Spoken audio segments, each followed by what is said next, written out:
Oh, je m'appelle Jolene Toncelé et d'une famille de 4 enfants, fille d'une mère si merveilleuse, Amélie Passakana, et de mon papa, José Toncelé. Je les salue là où ils sont.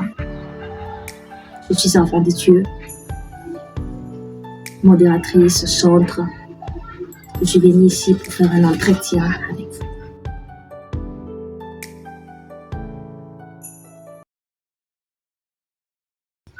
Oui, c'est possible. Si nous allons par exemple dans la Bible, dans l'histoire de Moïse, c'est un homme qui a croisé un homme, un Dieu esprit. Un homme qui marchait, il était dans le désert, et quelque part il a vu un feu. Lorsqu'il s'est approché du feu, il y avait une voix qui sortait du feu.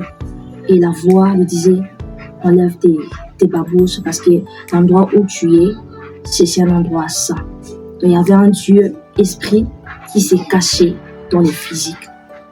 Et si nous voyons l'histoire d'Abraham, un homme, une chair, mais qui parlait avec Dieu. Quelque part dans la Bible, Dieu dit, cacherai-je quelque chose à Abraham, un Dieu qui est esprit, mais qui s'est fait ami d'un homme qui est chair. Oui, je suis très sûre d'avoir une relation particulière avec ce Dieu. Quand j'étais petite, je ne connaissais pas vraiment les choses de Dieu. Je partais dans des églises ça et là, et souvent c'est ma mère qui m'a menée là-bas. Et en grandissant petit à petit, parce que j'avais totalisé 11 ans, un jour dans mon chambre, je sentais comme une voix m'appeler. Et cette voix m'a poussé à faire un vœu à Dieu, un Dieu qu'on ne m'a jamais prêché. En ce temps-là, j'ai fréquenté l'église catholique. On partait souvent les dimanches pour prier, pour rentrer. Je n'avais pas vraiment une vie là, des consécrations, mais soudainement, une voix parlait en moi et me disait, il me parlait en fait, cette voix sonnait dans mon cœur et ça me disait de changer ma manière d'être, de changer ma façon de vivre. Et ça m'a même poussé très loin de faire un vœu avec Dieu. Je fais un vœu avec Dieu. Petit à petit, en avançant, j'ai commencé à avoir des visions. J'ai commencé à écouter Dieu, à entendre la voix. C'était comme une voix qui parlait dans le sombre, dans le noir, mais dans les oreilles, c'était un peu trop clair là. Et mollo, j'avançais. J'ai commencé à écouter la parole de Dieu. J'ai quitté là où j'étais. J'ai intégré l'église du réveil. J'ai reçu le baptême du Saint-Esprit, le baptême d'eau. J'ai reçu le Seigneur comme mon Seigneur et mon Sauveur. Et c'était une journée extraordinaire pour moi. Les jours que j'avais reçu mon baptême, j'ai ressenti des choses incroyables. C'était comme si on avait déposé quelque chose de lourd sur moi. Je n'arrivais pas à me contenir. Et c'était ce jour-là que j'avais reçu le baptême du Saint-Esprit. J'ai commencé à parler en langue, j'ai commencé à prier, j'ai commencé à avoir des visions. C'est dans ces jours-là que j'ai commencé un peu à distinguer ce que c'est la voix de Dieu et la voix des hommes. J'ai commencé un peu à distinguer ce qui monte dans le cœur comme pensée et ce que Dieu peut te mettre dans le cœur comme conviction, comme une parole de Dieu.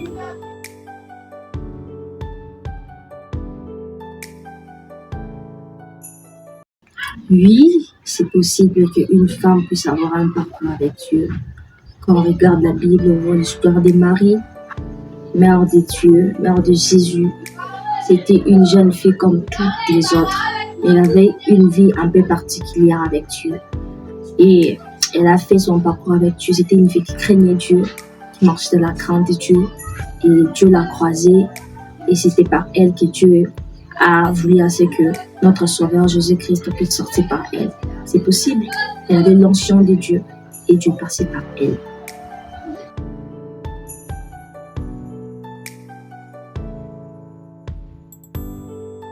Oui, c'est possible. Parce que dans la Bible, Dieu dit, au temps de la fin, je répandrai de mon esprit sur toute chair. Vos filles et vos fils prophétiseront. Dieu ne veut pas dire que je répandrai de mon esprit sur une catégorie de gens. Bien, je répandrai de mon esprit sur des hommes seulement. Il avait dit, je répandrai de mon esprit sur toute chair. Vos filles et vos fils. Et quand on voit dans la Bible, dans l'histoire de Moïse, Myriam était servante de Dieu. Elle servait Dieu. Quand on parle d'Abigail, il y a des femmes qui ne sont seulement pas appelées au ministère dans le sens de prêcher, modéré, mais il y a des femmes qui sont appelées au ministère dans le sens de soutenir aussi le ministère. Mais ce n'est pas question que la femme ne peut pas servir Dieu. Aujourd'hui, c'est toutes les catégories de personnes qui servent Dieu, que tu sois fille, garçon, homme et femme, l'Esprit de Dieu est sur nous et toutes catégories de personnes peuvent servir Dieu.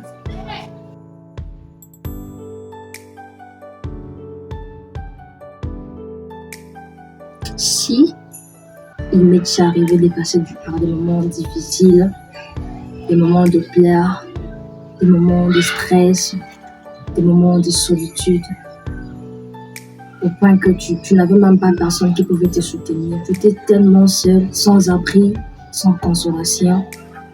Moi, je peux te dire que Dieu est merveilleux. Il était le seul qui était avec moi. Il m'a accompagné dans tous ces moments.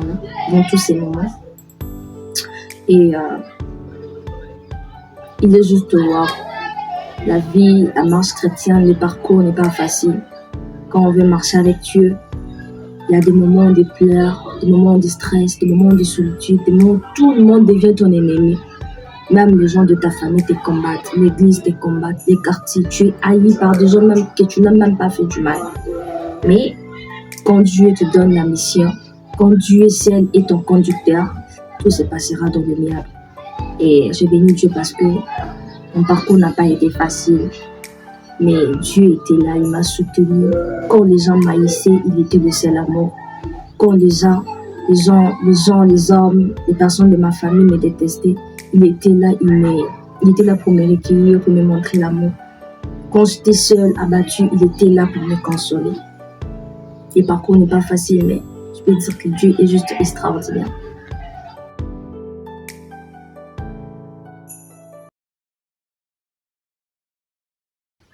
Oui, c'est possible de traverser les moments plus difficiles du parcours sans sortir de l'odeur du feu. Moi particulièrement, j'ai béni Dieu parce que pendant ces moments-là, il ne m'avait pas laissé seul. Il était un Dieu qui me soutenait en esprit, mais il m'avait envoyé aussi un ange à mes côtés qui me soutenait. Pendant ces moments-là, j'avais une personne que j'avais croisée.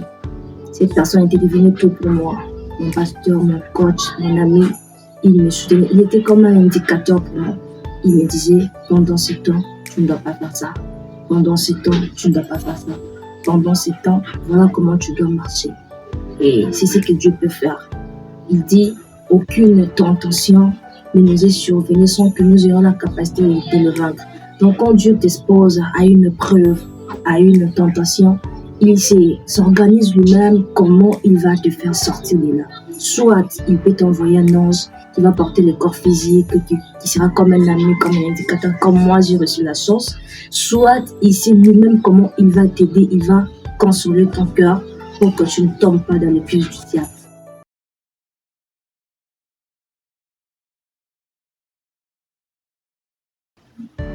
Si j'aurais quelque chose à leur dire, c'est de garder la foi en Dieu. C'est de prendre la décision de suivre à Dieu malgré tout et d'avoir la détermination. Parce que quand on a besoin de l'amour, de l'affection, de nos familles, des gens qui sont proches de nous. Mais quand on prend la décision de servir Dieu, c'est autre chose. Là, tu prends une autre dimension de la vie. Tu vas croiser toutes sortes de personnes. Et c'est à toi d'avoir la décision. J'aimerais leur dire de ne pas baisser les bras, de ne pas abandonner la foi, car Dieu est le seul amour.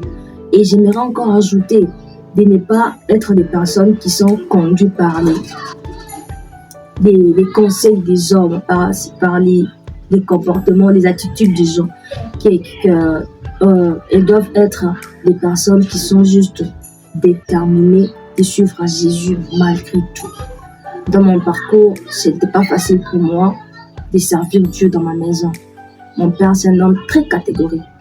Mais c'était un peu difficile. C'était comme une guerre dans ma famille. Quand je partais à l'église, mon père était mécontent de moi.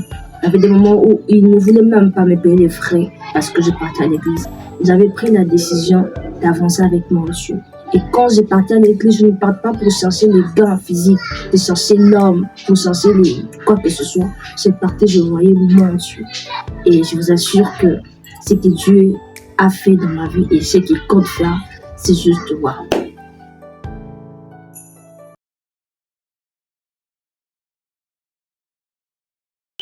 Je salue le pasteur Dieu merci. Le pasteur Dieu merci opulent, philanthrope.